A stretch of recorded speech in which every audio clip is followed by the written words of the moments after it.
बाज अफसाने अपने उन्वान ही से कैफियत पैदा कर देते हैं, जैसे किसी ने लफ्ज नहीं लोहा रखा हो। जैसे किसी खामोश मंजर के पीछे दूर कहीं ढोल की एक मध्यम थाप सुनाई दे रही हो और मिट्टी के अंदर कोई पुरानी तपिश अभी तक जिंदा हो। हमारा मानना है कि किताब जो है वो हम सफर है, किताब जो है जिंदगी। बलूचिस्तान की अवामी दास्तानों में हानी और शह मुरीद गालिबन सबसे पुरानी तरह लोग किताबों से जुड़ जाएं। इल्म ये सन 1951 की बात है कि मैंने शायद अहमद दहलवी की ज़बानी उन यादों की दिलचस्प। मैं हूं आपका मेजबान आरिफ बाहली। अस्सलाम वालेकुम, नमस्कार, सत श्री अकाल, आदाब। दोस्तों साहिबों, मैं हूं आरिफ बाहलीम और आप देख रहे हैं बोलती किताबें। आज की नशिस्त में हम अहमद नदीम कासमी साहब के एक ऐसे अफसाने की तरफ बढ़ रहे हैं जिसमें पंजाब की मिट्टी की खुशबू भी है, अखाड़े की गर्मी भी, मर्दाना वक़ार की एक कड़ी लकीर भी और इंसान के दिल में छिपी हुई वो नरमी भी जो बसा औकात सबसे ज्यादा सख्त चेहरे के पीछे पनाह लेती है। और वो है कासमी साहब का मुनफरिद और मकबूल तरीन अफसाना गंडासा। ये एक ऐसा उन्वान है जो महज एक हथियार की तरफ इशारा नहीं करता, बल्कि एक पूरे मिजाज, एक तहजीबी फजा और एक दाखिली कशमकश की खबर देता है। अहमद नदीम कासमी का कमाल यह है कि वो देहात के आदमी को महज जोर, गैरत या इंतकाम की अलामत बनाकर नहीं दिखाते, बल्कि उसके बातिन में उतरते हैं। वो हमें बताते हैं कि जिस इंसान के हाथ में सख्ती हो, जरूरी नहीं कि उसके दिल में भी सिर्फ सख्ती ही हो। आइए सुनते हैं गंडासा, एक ऐसा अफसाना जिसमें जोरे बाजू से ज्यादा दिल की गिराह अहम है और जिसमें असल सवाल यह नहीं कि वार कितना तेज है, बल्कि यह है कि इंसान के अंदर कौन सी चीज है जो उसे वार से पहले रोक लेती है।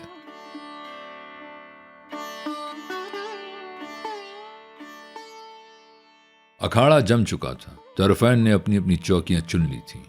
पड़कोड़ी के खिलाड़ी जिस्मों पर तेल मलकर बजते हुए ढोल के गिर्द घूम रहे। उन्होंने रंगीन लंगोटें कसकर बांध रखी थीं। जरा जरा से सफेद फीन ठिये उनके चिपड़े हुए लंबे लंबे पट्टों के नीचे से गुजरकर सर के दोनों तरफ कमल के फूलों के से तुर्रे बना रहे थे। वसी मैदान के चारों तरफ गप्पों और हुक्कों के दौर चल रहे थे और खिलाड़ियों के माजी और मुस्तकबिल को जांचा परखा जा रहा था। मशहूर जोड़ियां अभी मैदान में नहीं उतरी थीं।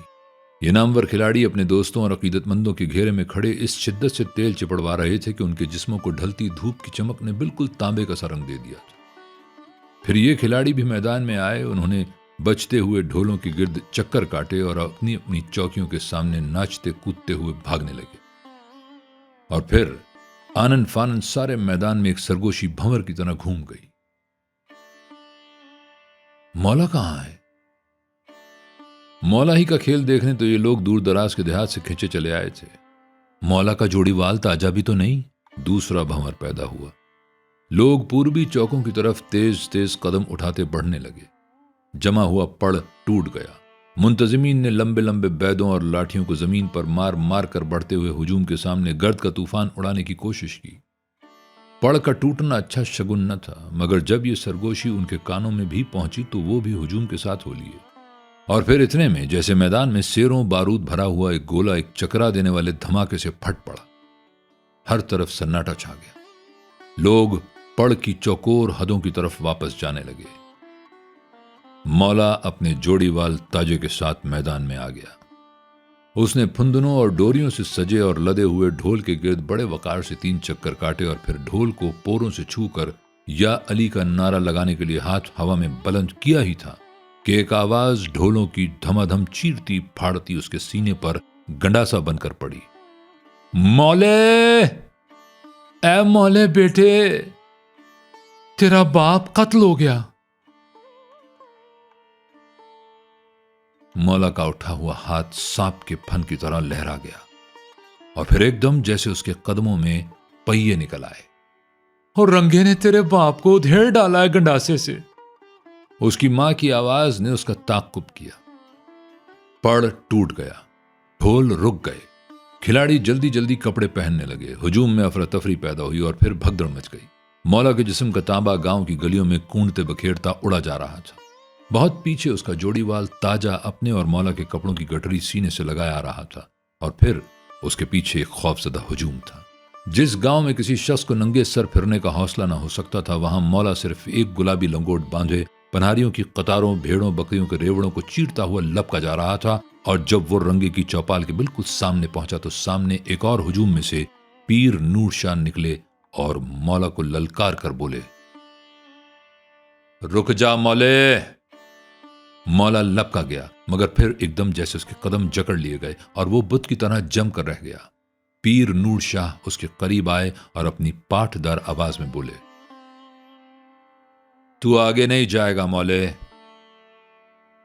हाँपता हुआ मौला कुछ देर पीर नूर शाह की आंखों में आंखें डाले खड़ा रहा, फिर बोला, आगे नहीं जाऊंगा पीर जी, तो जिंदा क्यों रहूंगा? मैं कह रहा हूं। पीर जी मैं पर जोर देते हुए दबदबे से बोले। मौला हाँपने के बावजूद एक ही सांस में बोलता चला गया, तो फिर मेरे मुंह पर काला भी मल डालिए और नाक भी काट डालिए मेरी। मुझे तो अपने बाप के खून का बदला चुकाना है पीर जी। भेड़ बकरियों की बात होती तो मैं आपके कहने पर यहीं से पलट जाता। मौला ने गर्दन को बड़े जोर से झटका देकर रंगे के चौपाल की तरफ देखा। रंगा और उसके बेटे लठों पर गंडा से चढ़ाए चौपाल पर तने खड़े थे। रंगे का बड़ा लड़का बोला, ओ आओ बेटे आओ। और गंडासे के एक ही वार से फटे हुए पेट में से हथड़ियों का ढेर ना उगलवा डालूं तो कादरा नाम नहीं। मेरा गंडासा जल्दबाज है, और कबड्डी खेलने वाले लाडले बेटे वो बाप के कत्ल का बदला नहीं लेते, वो रोते हैं और कफन का लट्ठा ढूंढने चले जाते हैं। मौला जैसे बात खत्म होने के इंतजार में था, एक ही जख्म में चौपाल की सीढ़ियों पर पहुंच गया। मगर अब कबड्डी के मैदान का हुजूम भी पहुंच गया था और गांव का गांव उसके रास्ते में हायल हो गया था। जिस्म पर तेल चिपड़ रखा था, इसलिए वो रोकने वालों के हाथों से निकल जाता, मगर फिर जकड़ लिया जाता। हुजूम का एक हिस्सा रंगे और उसके तीनों बेटों को भी रोक रहा था। 4 गंडा से डूबते हुए सूरज की रोशनी में जिनों की तरह बार बार दांत चमका रहे थे कि अचानक जैसे सारे हुजूम को सांप सूंघ गया। पीर नूर शाह कुरान मजीद को दोनों हाथों में बुलंद किए चौपाल की सीढ़ियों पर आए और चिल्लाए, इस कलामुल्लाह का वास्ता, अपने अपने घरों को चले जाओ, वरना बदबख्तो ओ गांव का गांव कट मरेगा। जाओ, तुम्हें खुदा और रसूल का वास्ता, कुरान पाक का वास्ता, जाओ, वो चले जाओ। लोग सर झुकाकर इधर उधर बिखरने लगे। मौला ने जल्दी से ताय से पटका लेकर अदब से अपने घुटनों को छुपा लिया और सीढ़ियों पर से उतर गया। पीर साहब कुरान मजीद को बगल में लिए उसके पास आए और बोले, अल्लाह ताला तुम्हें सब्र दे और आज के इस नेक काम का अजर दे। मौला आगे बढ़ गया। ताजा उसके साथ था और जब वो गली के मोड़ पर पहुंचे तो मौला ने पलट कर रंगे की चौपाल पर एक नजर डाली।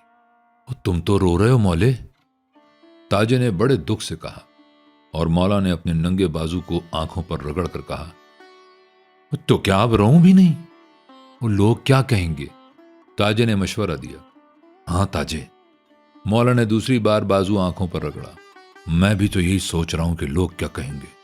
मेरे बाप के खून पर मक्खियां उड़ रही और मैं यहां गली में डरे हुए कुत्ते की तरह दुम दबाए भागा जा रहा हूं, मां के घुटने से लगकर रोने के लिए। लेकिन मौला मां के घुटने से लगकर रोया नहीं। वो घर के दालान में दाखिल हुआ तो रिश्तेदार उसके बाप की लाश थाने उठा ले जाने का फैसला कर चुके थे। मुंह पीटती और बाल नोचती मां उसके पास आई और शर्म तो नहीं आती, ये कहकर मुंह फेर कर लाश के पास चली गई। मौला के तेवर उसी तरह तने रहे। उसने बढ़कर बाप की लाश को कंधा दिया और बरादरी के साथ रवाना हो गया। और अभी लाश थाने नहीं पहुंची होगी कि रंगे की चौपाल पर कयामत मच गई। रंगा चौपाल की सीढ़ियों पर से उतरकर सामने अपने घर में दाखिल होने ही लगा था कि कहीं से एक गंडा सा लपका और अतड़ियों का एक ढेर उसके फटे हुए पेट से बाहर उबलकर उसके घर की दहलीज पर भाप छोड़ने लगा। काफी देर को अफरा तफरी के बाद रंगे के बेटे घोड़ों पर सवार होकर रपट के लिए गांव से निकले। मगर जब वो थाने पहुंचे तो ये देखकर दम बखुद रह गए कि जिस शख्स के खिलाफ वो रपट लिखवाने आए हैं वो अपने बाप की लाश के साथ बैठा तस्बीह पर कुल हुल्लाह का विर्द कर रहा था। थानेदार के साथ उन्होंने बहुत हेर फेर की कोशिश की और अपने बाप का कातिल मौला ही को ठहराया, मगर थानेदार ने उन्हें समझाया कि खामखा अपने बाप के कातिल को जाया कर बैठोगे, कोई अकल की बात करो। इधर ये मेरे पास अपने बाप के कत्ल की रपट लिखवा रहा है और उधर तुम्हारे बाप के पेट में गंडासा भी भौंक आया है। आखिर दोनों तरफ से चालान हुए, लेकिन दोनों कत्लों का कोई चशमदीद सबूत न मिलने की बिना पर तरफैन बरी हो गए। और जिस रोज मौला रिहा होकर गांव में आया तो अपनी माँ से माथे पर एक तवील बोसा सब्त कराने के बाद सबसे पहले ताजे के यहाँ गया। उसे भींच कर गले लगाया और कहा, उस रोज तुम और तुम्हारा घोड़ा मेरे काम न आते तो आज मैं फांसी की रस्सी में तोरी की तरह लटक रहा होता। तुम्हारी जान की कसम, जब मैंने रंगे के पेट को खोलकर रकाब में पांव रखा तो ऐसा लगा कि घोड़े को भी कत्ल का पता चल गया है। आंधी बन गया, खुदा की कसम। इसीलिए तो लाश अभी थाने भी नहीं पहुंची थी कि मैं हाथ झाड़ कर वापस भी आ गया। सारे गांव को मालूम था कि रंगे का कातिल मौला ही है, मगर मौले के चंद अजीजों और ताजे के सिवा कोई नहीं जानता था कि सब कुछ हुआ कैसे। फिर एक दिन गांव में यह खबर गश्त करने लगी कि मौला का बाप तो रंगे के बड़े बेटे कादरे के गंडासे से मरा था। रंगा तो सिर्फ हशकार रहा था बेटों। रात को चौपालों और घरों में यह मौजू चलता रहा और सुबह को पता चला कि कादरा अपने कोठे की छत पर मुर्दा पाया गया है, और वो भी यूं कि जब उसके भाइयों फुल्ले और गुल्ले ने उसे उठाने की कोशिश की तो उसका सर लुढ़क कर नीचे गिरा और परनाले तक लुढ़कता चला गया। रपट लिखवाई और मौला फिर गिरफ्तार हो गया। मिर्चों का धुआं पिया, तपती दोपहरों में लोहे की चादर पर खड़ा रहा। कितनी रातें उसे ऊँघने तक न दिया गया, मगर वो इकबाली ना हुआ और आखिर महीनों के बाद रिहा होकर गांव में आ निकला। और जब अपने आंगन में कदम रखा तो मां भागी हुई आई, उसके माथे पर तवील बोसा लिया और बोली, अभी 2 और बाकी हैं मेरे लाल, और रंगे का कोई नाम लेवा ना रहे तो जभी 32 धारे बख्शूंगी। मेरे दूध में तेरे बाप का खून था मौले, और तेरे खून में मेरा दूध है, और तेरे गंडासे पर मैंने जंग नहीं चढ़ने दिया। मौला अब इलाके भर की हैबत बन गया था। उसकी मूछों में 2-2 बल आ गए थे, कानों में सोने की बड़ी बड़ी बालियां, खुशबूदार तेल उसके लहरिये बालों में आग की कलमे सी लगाए रखता। हाथी दांत का हिलाली कंघा उतरकर उसकी कनपटी पर चमकने लगा था। वो गलियों में चलता तो पट्टे के तैबंद का कम से कम आधा गज तो उसके अकब में लौटता हुआ जाता। बारीक मलमल का पटका उसके कंधे पर पड़ा रहता और अक्सर उसका सिरा गिरकर जमीन पर घिसटने लगता और घिसटता चला जाता। मौला के हाथ में हमेशा उसके कद से भी लंबी तेल पिली लठ होती, और जब वो गली के किसी मोड़ या किसी चौराहे पर बैठता तो ये लठ जिस अंदाज से उसके घुटने से आ लगती, उसी अंदाज से लगी रहती और गली में से गुजरने वालों को इतनी जुर्रत ना होती कि वो मौला की लठ एक तरफ से सरकाने के लिए कह सके। अगर कभी लठ एक दीवार से दूसरी दीवार तक तन गई तो लोग आते मौला की तरफ देखते और पलटकर किसी दूसरी गली में चले जाते। औरतों और बच्चों ने तो वो गलियां ही छोड़ दी थीं जहां मौला बैठने का आदी था। मुश्किल ये थी कि मौला की लठ पर से अलांगने का भी किसी में हौसला न था। एक बार किसी अजनबी नौजवान का उस गली में से गुजर हुआ। मौला उस वक्त एक दीवार से लगा लठ से दूसरे दीवार को कुरेद रहा था। अजनबी आया और लठ पर से अलांग गया। एकाएक ही मौला ने बिफर कर टैंक में से गंडासा निकाला और लठ पर चढ़ाकर बोला, ओ ठहर जाओ छोकरे, जानते हो तुमने किसकी लठ अलांगी है? ये मौला की लठ है, मौले गंडासे वाले की।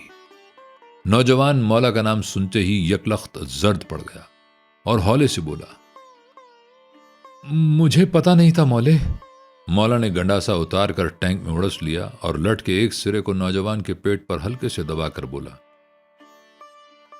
तो फिर जाकर अपना काम कर।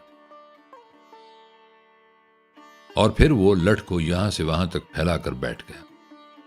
मौला का लिबास, उसकी चाल, उसकी मूछें और मुर्कियां और सबसे ज्यादा उसका लाओबाली अंदाज, ये सबसे पहले गांव के फैशन में दाखिल हुए और फिर इलाके भर के फैशन पर असरअंदाज हुए। लेकिन मौला की जो चीज फैशन में दाखिल ना हो सकी वो उसकी लंबी लठ थी। तेल पिली पीतल के कोकों से अटी हुई, लोहे की शामों में लिपटी हुई, गलियों के कंकरों पर बजती और यहां से वहां तक फैलकर आने वालों को पलटा देने वाली लठ, और फिर वो गंडासा जिसकी मयान मौला की टैंक थी और जिस पर उसकी मां जंग का एक नुक्ता तक नहीं देख सकती थी। लोग कहते थे कि मौला गलियों के नुक्कड़ों पर लठ फैलाए और गंडासा छुपाए गुल्ले और फुल्ले की राह तकता है। कादरे के कत्ल और मौले की रिहाई के बाद फुल्ला फौज में भर्ती होकर चला गया था और गुल्ले ने इलाके के मशहूर रसगीर चौधरी मुजफ्फर इलाही के यहाँ पनाह ली थी, जहां वो चौधरी के दूसरे मुलाजिमों के साथ चनाब और रावी पर से बैल और गायें चोरी करके लाता।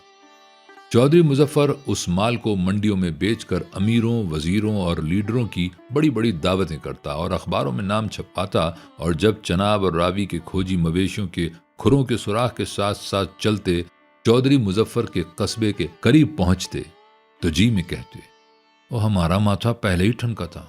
उन्हें मालूम था कि अगर वो खुरों के सुराख के साथ साथ चलते चौधरी के घर तक जा पहुंचे तो फिर कुछ देर बाद लोग मवेशियों की बजाय खुद खोजियों का सुराग लगाते फिरेंगे और लगा ना पाएंगे। वो चौधरी के खौफ के मारे कस्बे के एक तरफ से निकलकर और थल्लों के रेते में पहुंचकर ये कहते हुए वापस आ जाते, खुरों के निशान यहां से गायब हो रहे हैं। मौला ने चौधरी मुजफ्फर और उसके फैले हुए बाजुओं के बारे में सुन रखा था। उसे कुछ ऐसा लगता था जैसे इलाके भर में सिर्फ ये चौधरी ही है जो उसकी लठ अलांग सकता है। लेकिन फिलहाल उसे रंगे के दोनों बेटों का इंतजार था। ताजे ने उसे बहुत समझाया कि तुझे बाप के खून का बदला लेना था सो ले लिया, अब ये छटे हुए बदमाशों के चलन तुझे जेब नहीं देते, काम का ना काज का, दुश्मन अनाज का। ताजे ने बड़े भाइयों की तरह मौले को डांटा, और कुछ नहीं तो अपनी जमीनों की निगरानी कर लिया कर। ये क्या बात हुई कि सुबह से शाम तक गलियों में लठ फैलाए बैठे हैं और मिरासियों नाइयों से खिदमतें ली जा रही हैं। तू शायद ये नहीं जानता, पर जान ले तो इसमें तेरा ही भला है कि माएं बच्चों को तेरा नाम लेकर डराने लगी हैं। लड़कियां तो तेरा नाम सुनते ही थूक देती हैं। किसी को बद्दुआ देनी हो तो कहती हैं अल्लाह करे तुझे मौला ब्याह कर ले जाए। सुनते हो मौले? लेकिन मौला तो जिस भट्टी में कूदा था उसमें पककर पुख्ता हो चुका था। बोला, अबे जा ताजे, अपना काम कर। गांव भर की गालियां समेटकर मेरे सामने उनका ढेर लगाने आया है। और दोस्ती रखना बड़ी जीदारी की बात है पट्टे। तेरा जी छूट गया है। तू मेरी आंखों में धूल क्यों झोंकता है? जा अपना काम कर। और मेरे गंडासे की प्यास अभी तक नहीं बुझी। जा। उसने लाठी को कंकरों पर बजाया और गली के सामने वाले मकान में मिरासी को बांग लगाई। अबे वो अब तक चिलम ताजा नहीं कर चुका उल्लू के पट्टे? वो जाकर घर वालों की गोद में सो गया है। वो चिलम ला। ताजा पलट गया, मगर गली के मोड़ पर रुक गया और मुड़कर मौले को कुछ यूं देखा जैसे उसकी जमा मर्गी पर फूट फूट कर रो देगा। मौला कनखियों से उसे देख रहा था। उठा और लठ को अपने पीछे घसीटता ताजे के पास आकर बोला, देख ताजे, मुझे ऐसा लगता है तू मुझ पर तरस खा रहा है, इसलिए कि किसी जमाने में तेरी मेरी यारी थी, पर अब ये यारी टूट गई है। ताजे, तू मेरा साथ नहीं दे सकता तो फिर ऐसी यारी को लेकर चाटना है। और मेरे बाप का खून इतना सस्ता नहीं था कि रंगे और उसके एक ही बेटे के खून से हिसाब चुक जाए। और मेरा गंडासा तो अभी भी उसके पोते पोतियों नवासे नवासियों तक पहुंचेगा। और इसलिए जा अपना काम कर, वो तेरी मेरी यारी खत्म। इसलिए मुझ पर तरस ना खा। कोई मुझ पर तरस खाए तो आंच मेरे गंडासे पर जा पहुंचती है। जा। वापस आकर मौला ने मिरासी से चिलम लेकर कश लगाया तो सुल्फा उभर कर बिखर गया। एक चिंगारी मौला के हाथ पर गिरी और एक लम्हे तक वहीं चमकती रही। मिरासी ने चिंगारी को झाड़ना चाहा तो मौला ने उसके हाथ पर इस जोर से हाथ मारा कि मिरासी बल खाकर रह गया और हाथ को रान और पिंडली में दबाकर एक तरफ हट गया। और मौला गरजा, वो तरस खाता है हरामजादे। उसने चिलम उठाकर सामने दीवार पर पटक दी और लठ उठाकर एक तरफ चल दिया। लोगों ने मौला को एक नई गली के चौराहे पर बैठे देखा तो चौंके और सरगोशियां करते हुए इधर उधर बिखर गए। औरतें सर पर घड़े रखे आईं और हाय करती वापस चली गईं। मौला की लठ यहां से वहां तक फैली हुई थी और लोगों के ख्याल में उस पर खून सवार था। मौला उस वक्त दूर मस्जिद की मीनार पर बैठी हुई चील को तके जा रहा था। अचानक उसे कंकरों पर लठ बजने की आवाज आई। चौंक कर उसने देखा कि एक नौजवान लड़की ने उसकी लठ उठाकर दीवार के साथ रख दी है और उन लंबी सुर्ख मिर्चों को चुन रही है जो झुकते हुए उसके सर पर रखी हुई गठरी में से गिर गई थी। मौला सन्नाटे में आ गया। लठ को अलांगना तो एक तरफ रहा, उसने यानी एक औरत जात ने लठ को गंदे चीथड़े की तरह उठाकर परे डाल दिया है और अब बड़े इत्मीनान से मौला के सामने बैठी मिर्चें चुन रही है। और जब मौला ने कड़क कर कहा, जानती हो तुमने किसकी लाठी पर हाथ रखा है? जानती हो मैं कौन हूं? तो उसने हाथ बुलंद करके चुनी हुई मिर्चें गठरी में ठूंसते हुए कहा, कोई सड़ी लगते हो। मौला मारे गुस्से के उठ खड़ा हुआ। लड़की भी उठी और उसकी आंखों में आंखें डालकर नरमी से बोली, इसीलिए तो मैंने तुम्हारी लठ तुम्हारे सर पर नहीं दे मारी। ऐसे लुटे लुटे से लगते थे, मुझे तो तुम पर तरस ही आ गया था। तरस आ गया था तुम्हें मौला पर? मौला धाड़ा। मौला? लड़की ने गठरी को दोनों हाथों से थाम लिया और जरा सी चौंक गई। हां मौला, गंडासे वाला, मौला ने ठस्से से कहा। लड़की जरा सी मुस्कुरा के गली में जाने लगी। मौला कुछ देर वहां चुपचाप खड़ा रहा और फिर एक सांस लेकर दीवार से लगकर बैठ गया। लठ को सामने की दीवार तक फैला लिया तो परली तरफ से अधेड़ उम्र की एक औरत आती दिखाई दी। मौला को देखकर ठिठकी। मौला ने लठ उठाकर एक तरफ रख दी और बोला, आ जाओ मासी, आ जाओ, और मैं तुम्हें खा थोड़ी जाऊंगा। हवास बाख्ता औरत आई और मौले के पास से गुजरते हुए बोली, कैसा झूठ बकते हैं लोग। कहते हैं जहां मौला बख्श बैठा हो वहां से बावला कुत्ता भी दुबक कर गुजरता है, पर तूने मेरे लिए अपनी लठ। कौन कहता है? मौला उठ खड़ा हुआ। वो सब कहते हैं, सारा गांव कहता है। अभी अभी कुएं पर यही बातें हो रही थी, पर मैंने तो अपनी आंखों से देख लिया कि मौला बख्श। लेकिन मौला अब तक उस गली में लपक कर गया था जिसमें अभी अभी नौजवान लड़की गई थी। वो तेज तेज चलता गया और आखिर दूर लंबी गली के सिरे पर वही लड़की जाती नजर आई। वो भागने लगा। आंगनों में बैठी हुई औरतें दरवाजों तक आ गईं और बच्चे छतों पर चढ़ गए। मौला का गली से भागकर निकलना किसी हादसे का पेशखेमा समझा गया। लड़की ने भी मौला के कदमों की चाप सुन ली। वो पलटी और फिर वहीं जमकर खड़ी रह गई। उसने बस इतना ही किया कि गठरी को दोनों हाथों से थाम लिया। चंद मिर्चें दहकते हुए अंगारों की तरह उसके पांव पर बिखर गई। मैं तुम्हें कुछ नहीं कहूंगा, मौला पुकारा। कुछ नहीं कहूंगा मैं तुम्हें।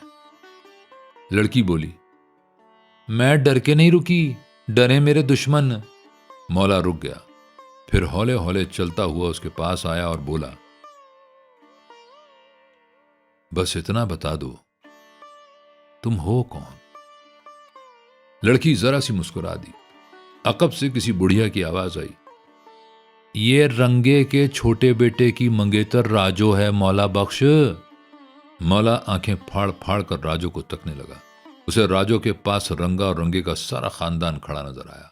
उसका हाथ टैंक तक गया और फिर रस्से की तरह लटक गया। राजो पलटकर बड़ी मुतवाजन रफ्तार से चलने लगी। मौला ने लाठी एक तरफ फेंक दी और बोला, ठहरो राजो, ये अपनी मिर्चें लेती जाओ। राजो रुक गई। मौला ने झुककर एक एक मिर्च चुन ली और फिर अपने हाथ से उन्हें राजो की गठरी में ठूंसते हुए बोला, तुम्हें मुझ पर तरस आया था ना राजो? लेकिन राजो एकदम संजीदा हो गई और अपने रास्ते पर हो ली। मौला भी वापस जाने लगा। कुछ दूर ही गया था कि बुढ़िया ने उसे पुकारा, ये तुम्हारी लठ तो यहीं रह गई है मौला बख्श। मौला पलटा और लठ लेते हुए बुढ़िया से पूछा, मासी, ये लड़की राजो क्या यहीं की रहने वाली है? मैंने तो इसे कभी नहीं देखा। यहीं की है भी बेटा और नहीं भी, बुढ़िया बोली। इसके बाप ने लाम में दोनों बेटों के मरने के बाद जब देखा कि वो रोज हल उठाकर इतनी दूर खेतों में नहीं जा सकता तो गांव वाले घर की छत उखेड़ी और यहां से यूं समझो कि कोई 2-2.5 कोस दूर एक ढोक बना ली। वहीं राजो अपने बाप के साथ रहती है। तीसरे चौथे दिन गांव में सौदा सलफ खरीदने आ जाती है और बस। मौला जवाब में सिर्फ हूं कहकर वापस चला गया। लेकिन गांव भर में यह खबर आंधी की तरह फैल गई कि आज मौला अपनी लठ एक जगह रखकर भूल गया। बातों बातों में राजो का 1-2 बार नाम आया मगर दब गया। रंगे के घराने और मौला के दरमियान सिर्फ गंडासे का रिश्ता था और राजो रंगे ही के बेटे की मंगेतर थी और अपनी जान किसे प्यारी नहीं होती। उस वाक़े के बाद मौला गलियों से गायब हो गया। सारा दिन घर में बैठा लाठी से दालान की मिट्टी कुरेदता रहता और कभी बाहर जाता भी तो खेतों चरागाहों में फिर फिरा कर वापस आ जाता। माँ उसके इस रवैये पर चौंकी, मगर सिर्फ चौंकने पर इत्तेफाक की। वो जानती थी कि मौला के सर पर बहुत से खून सवार हैं, वो भी जो बहा दिए गए और वो भी जो बहाए न जा सके। ये रमजान का महीना था। नकारे पिटपिटा कर खामोश हो गए थे। घरों में सहरी की तैयारियां हो रही थीं। दही बिलोने और तवे पर रोटियों के पड़ने की आवाजें मंदिरों की घंटियों की तरह पुरस्कार मालूम हो रही थी। मौला की माँ भी चूल्हा जलाए बैठी थी और मौला मकान की छत पर एक चारपाई पर लेटा आसमान को घूरे जा रहा था। यकायक किसी गली में एक हंगामा मच गया। मौला ने फौरन लठ पर गंडासा चढ़ाया और छत पर से उतरकर गली में भागा। हर तरफ घरों में से लालटेनें निकली आ रही थीं और शोर बढ़ रहा था।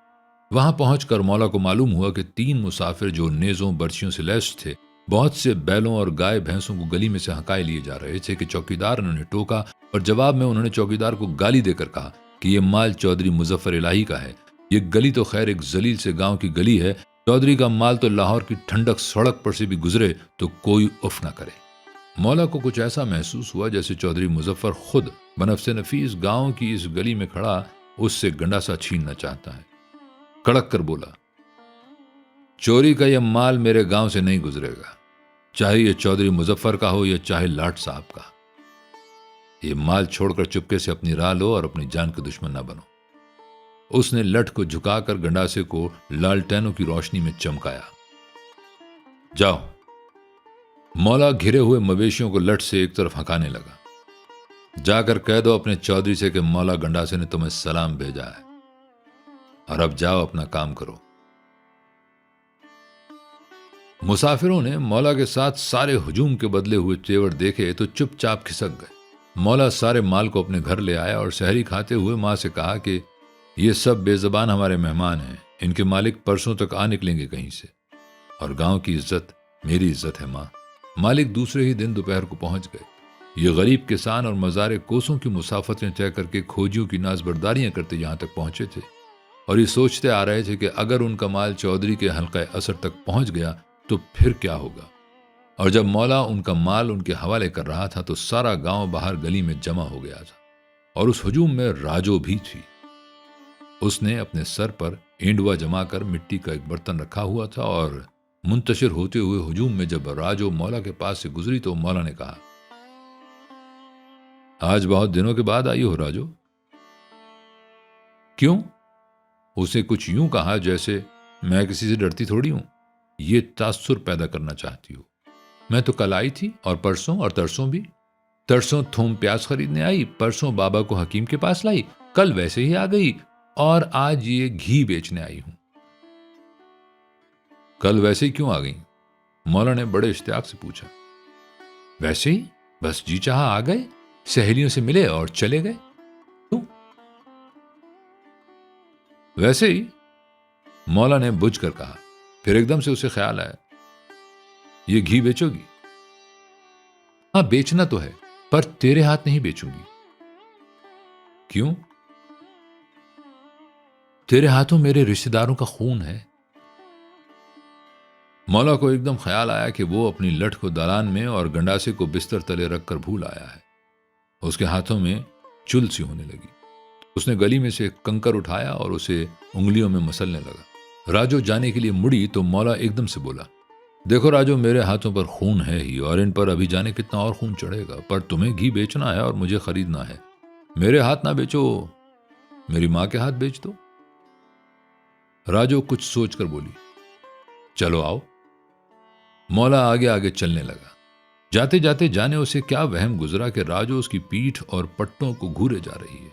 एकदम उसने मुड़कर देखा, राजो गली में चुगते हुए मुर्गी के चूजों को बड़े गौर से देखती हुई आ रही थी। वो फौरन बोला, ये चूजे मेरे हैं।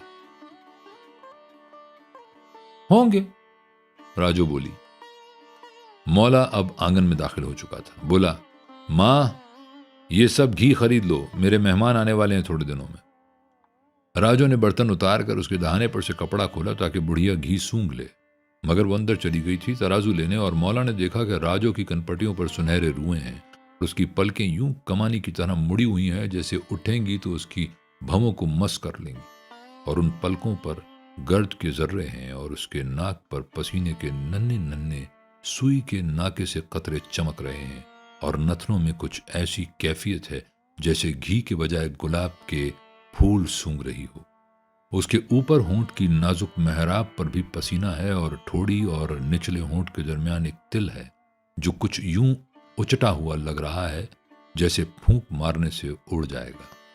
कानों में चांदी के बुंदे अंगूर के खोशों की तरह लस लस करते हुए लरज रहे हैं, और उन बुंदों में उसके बालों की एक लट बेतरह उलझी हुई है। मौले गंडासे वाले का जी चाहा कि वो बड़ी नरमी से उस लट को छुड़ाकर राजू के कानों के पीछे जमा दे, या छुड़ाकर यूं ही छोड़ दे, या उसे अपनी हथेली पर फैलाकर एक एक बाल को गिनने लगे।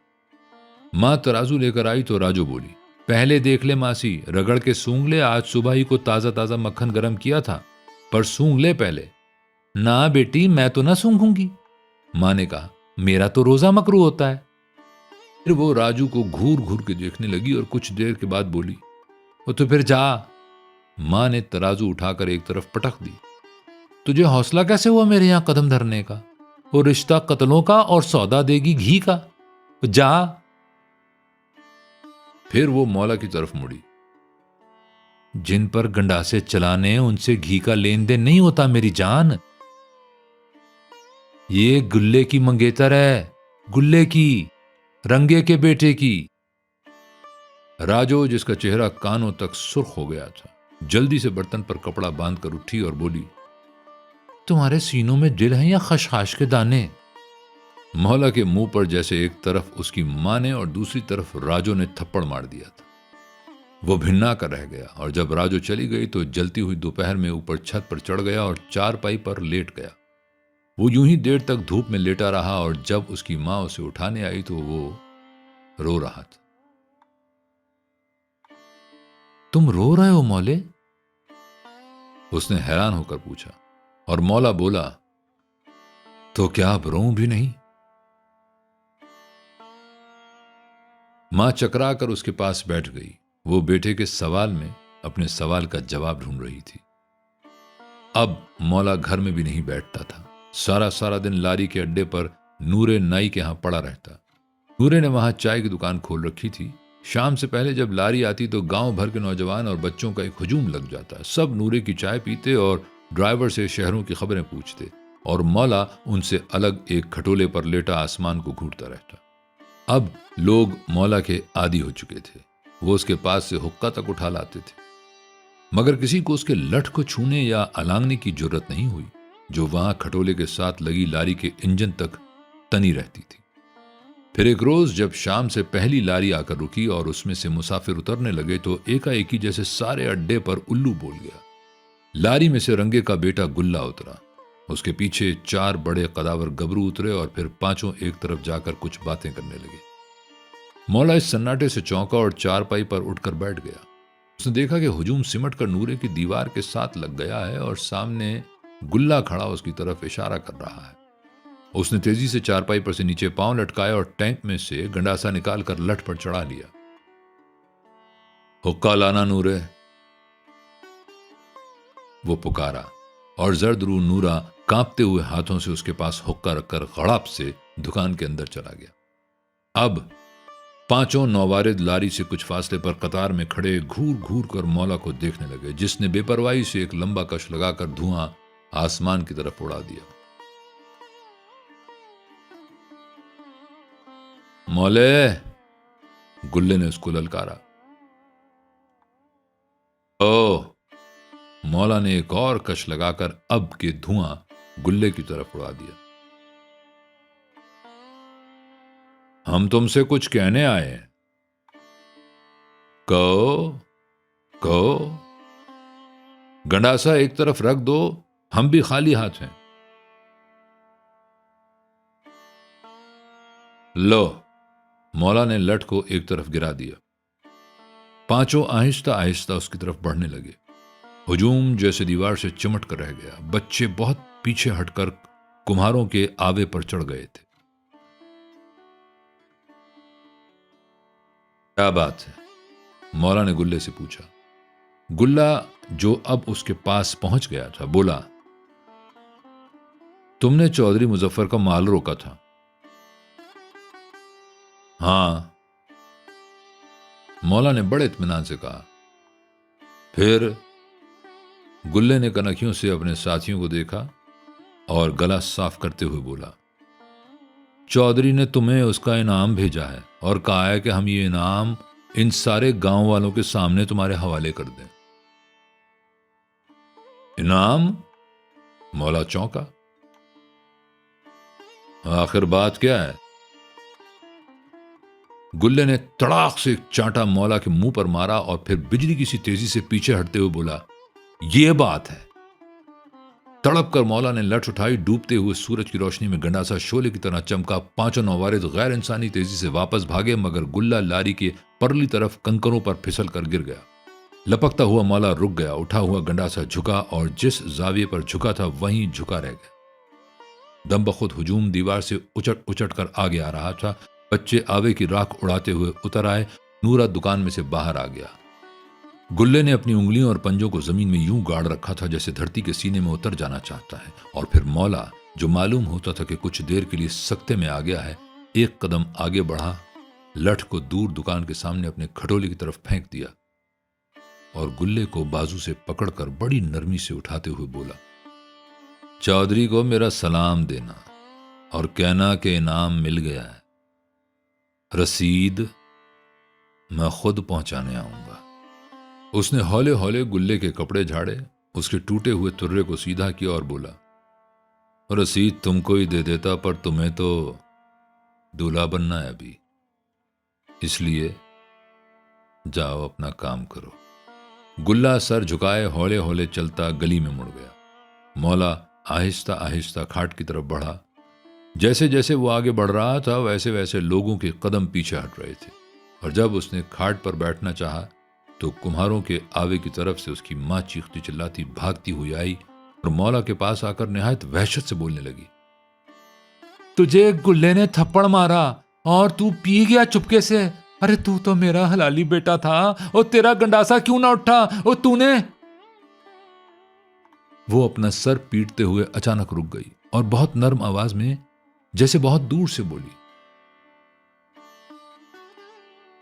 तू रो रहा है मौले? मौले गंडासे वाले ने चारपाई पर बैठते हुए अपना एक बाजू आंखों पर रगड़ा और लरसते हुए होंठों से बिल्कुल मासूम बच्चों की तरह हौले से बोला, तो क्या अब रो भी नहीं?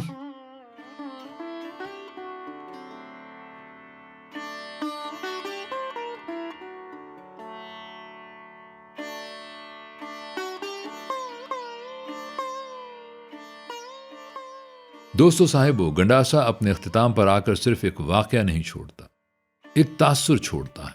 ऐसा तासुर जिसमें दहशत भी है, दबदबा भी, मगर इस सब के नीचे एक ऐसी इंसानी लर्जिश भी है जो अफसाने को महज जही जलाल की दास्तान नहीं रहने देती।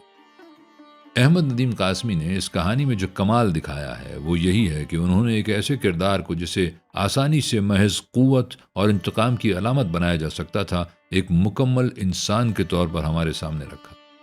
उसके अंदर गैरत भी है, उसके गिर्द खौफ भी है, मगर उसके दिल में एक ऐसी नर्म जगह भी है जहां पहुंचकर कहानी अपना असल मफहूम पाती है। गंडासा हमें यह सिखाता है कि इंसान को सिर्फ उसके हाथ से नहीं पहचाना जा सकता, उसके रुक जाने से भी पहचाना जाता है। और बाज औकात असल ताकत वार करने में नहीं, वार रोक लेने में जाहिर होती है। यही बड़े अफसाने की पहचान है कि वो हमें अच्छे और बुरे के आसान खानों में नहीं डालता, बल्कि इंसान की पेचीदगी से मिलवाता है।